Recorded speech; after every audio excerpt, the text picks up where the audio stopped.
Matanong nga kita, naranasan mo na ba mag-shopping kapag stress o malungkot? Sabi nga nila, retail therapy is the key. Yan ang pag-uusapan po natin sa episode na ito.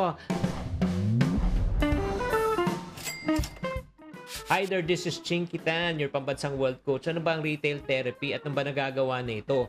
Ang retail therapy po ay sa pagsha-shopping para matanggal po ang ating stress, lungkot, anxiety.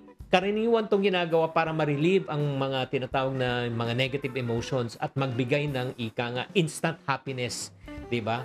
Pero ito, pansamantala lang. Ito ba ay nakakabuti sa ating mental health and finances? Ito po yung pros and cons, ha? Ang pros muna, syempre mood booster po siya. Diba? Syempre nagbibigay ito ng temporary happiness at syempre relaxation. Pag nakabili ka ng isang bagay na gustong-gusto mo, diba? Nagbibigay ito ng excitement at ng feeling na deserve ko to at reward. Nagkakaroon din tayo ng instant gratification para sa mga taong stress. Diba? Pag kaya nabili mo ng isang bagay, nagkakaroon ka ng tinatawag na sense of control and empowerment. Lalo na, syempre, kung ito ay pinag-ipunan mo. Pangatlo, nagkakaroon din tayo ng tinatawag na goal achievement. Syempre, ang pagre-reward mo sa sarili mo, naabot mo isang certain goal, nagbibigay ito ng overall na motivation at the same time, self-esteem.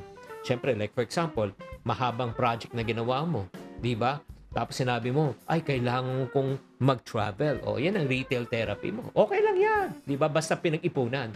Pero ano po yung cons? Ang cons po, syempre, pagka-impulse spending. Lalo na kung walang plano, walang pera, ay, nako, nagamit mo yung budget mo. Pwedeng maiuwi ito sa pagkakautang at lalo ka pang may stress. Pangalawa, short-term relief lang. Di ba? Long-term regret. Ang ibig sabihin yan, shopping now, pulubi later.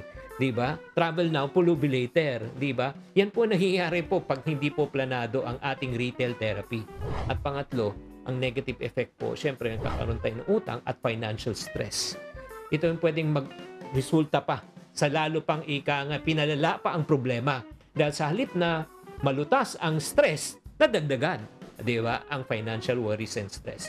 Kaya para maging epektibo po to, kung gusto nyo talagang bumili, walang problema bumili, maglaan po tayo ng ipon at ng budget. Pangalawa, sulat natin kung needs versus wants. Pangatlo, bibilin lang pag may budget. Pag wala, wag bumili. Pang-apat, pwede tayong maghanap ng other stress-relieving activities na hindi mo na kailangan magbayad.